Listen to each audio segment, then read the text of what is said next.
Bab 40. Formasi naga. Hati Andihu diam-diam merasa puas.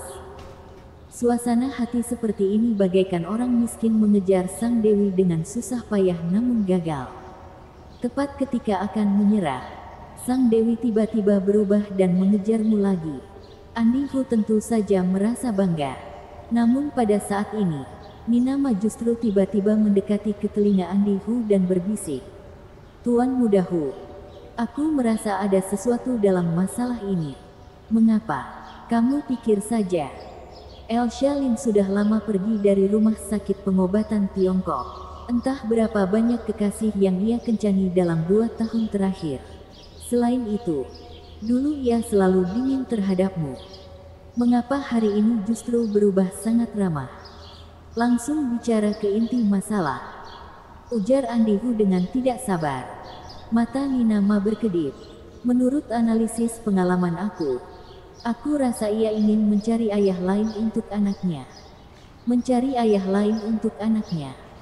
Begitu ia usai berujar, mimik wajah Andihu langsung berubah. Dan ia berujar dengan marah. Luar biasa, Elsa Lin. Kamu mencari ayah lain untuk anakmu ternyata mencariku. Apakah menurutmu aku begitu mudah diganggu? Andihu sangat marah.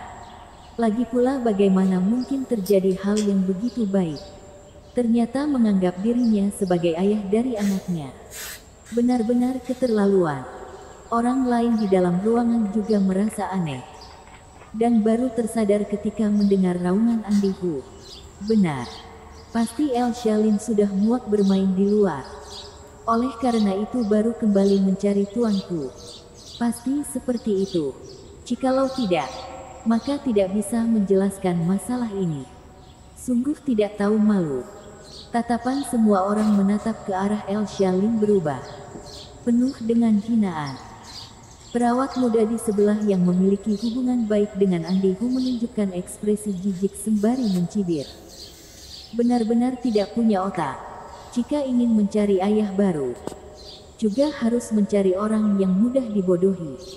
Ternyata mencari tuanku. Bukankah ini adalah suatu hal yang mudah ditebak?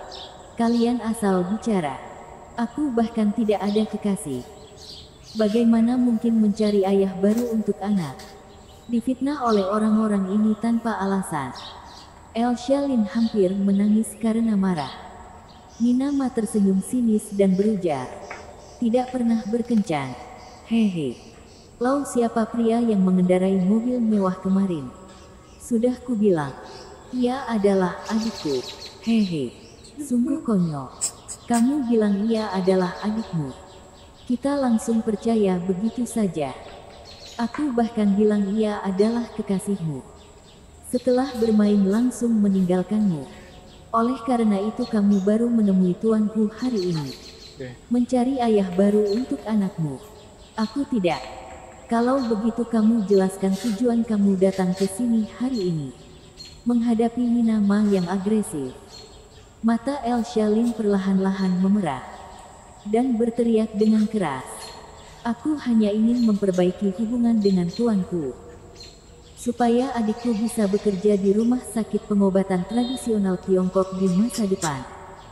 Bukan mencari ayah baru untuk anak. Keheningan menyelimuti ruangan sejenak. Ini alasan Elsa Lin. Namun sudut bibir Andihu justru berkedut hebat. Sialan. Ternyata datang untuk masalah seperti ini. Lebih baik memintaku menjadi ayah dari anaknya. Elsa Lin sangat cantik. Lekuk tubuhnya juga sangat seksi. Mungkin saja setelah dicicipi oleh orang, ia semakin ahli bergoyang di atas kasur.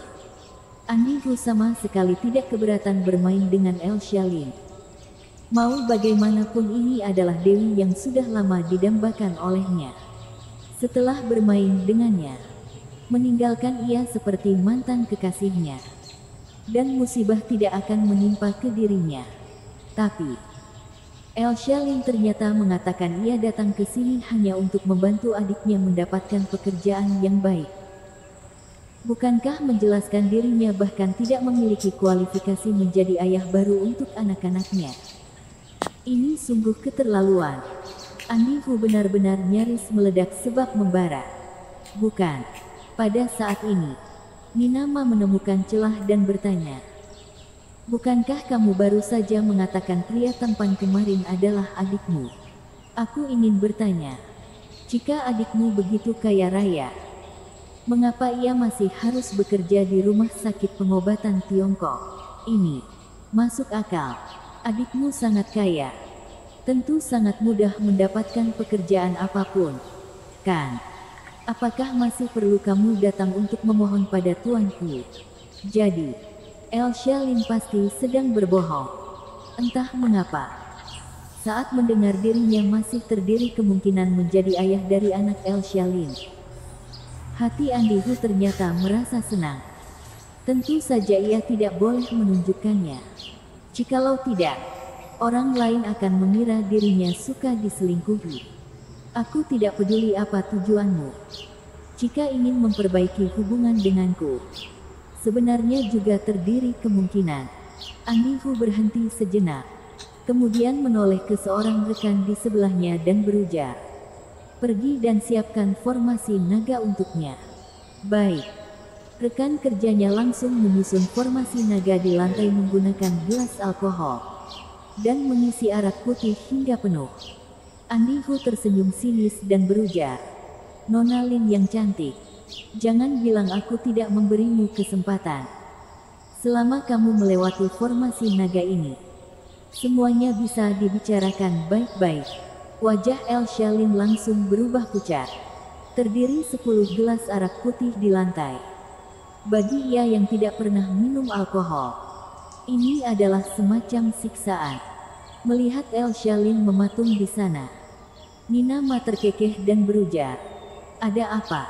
Kamu datang memohon tuanku. Apakah tidak tulus seperti ini?" Mimik wajah Elsa Lin semakin tak enak dipandang. Hatinya ingin menyerah. Oleh karena itu ia mengalihkan pandangan memohonnya ke arah seorang pria parubaya di sebelah Andi Hu. Pria parubaya itu adalah direktur departemen akupuntur. Juga merupakan ayah Andi Hu, Robi Hu. Ia selalu ada di sini. Hanya saja tidak mengatakan apa-apa. Sebab ini adalah masalah generasi muda. Ia tidak ingin ikut campur. Elsa Lin memandang ke arahnya. Berharap ia bisa membantunya sebab dulu pernah bekerja bersama. Namun, menghadapi pandangan Elsa Lin yang meminta bantuan, Robi Hu memilih untuk mengabaikannya. Elsa Lin langsung merasa putus asa. Dan pada saat ini ponselnya tiba-tiba berdering. "Kak, mengapa klinik Xinglin tidak beroperasi hari ini? Kamu kemana?" Louis Lu yang menghubunginya. Ia bahkan berpikir hari ini pergi membantu Kak Elsa. Siapa sangka saat tiba, pintu klinik Xinglin ditutup, dan Kak Elsa juga tidak tahu kemana. Aku di restoran Barley. Ada yang harus kulakukan sekarang. Aku akan menghubungimu nanti." Usai berujar, ia langsung mematikan sambungan telepon. Namun pada saat ini, pandangan Louis Lu justru berubah dingin. Meskipun Kak Elsa tidak melontarkan apa-apa, namun ia bisa mendengar suara gemetar dari suara kakaknya. Dan dari kebisingan di telepon, Louis Lu mendengar seseorang berujar, "Hanya meminum alkohol bahkan menerima telepon. Apakah ini adalah sikapmu saat meminta bantuan? Apa maksudnya?" Artinya ada orang sedang memaksa kakaknya minum alkohol. Sialan. Jika sesuatu terjadi pada kakakku, tidak peduli siapa itu, hari ini Raja Tianxia akan membunuh kalian semua. Louis Lu meraung, meraih kehampaan dengan kedua tangan. Sekujur tubuhnya langsung berubah menjadi cahaya yang menakutkan, dan langsung menuju ke restoran Barley. Bersambung.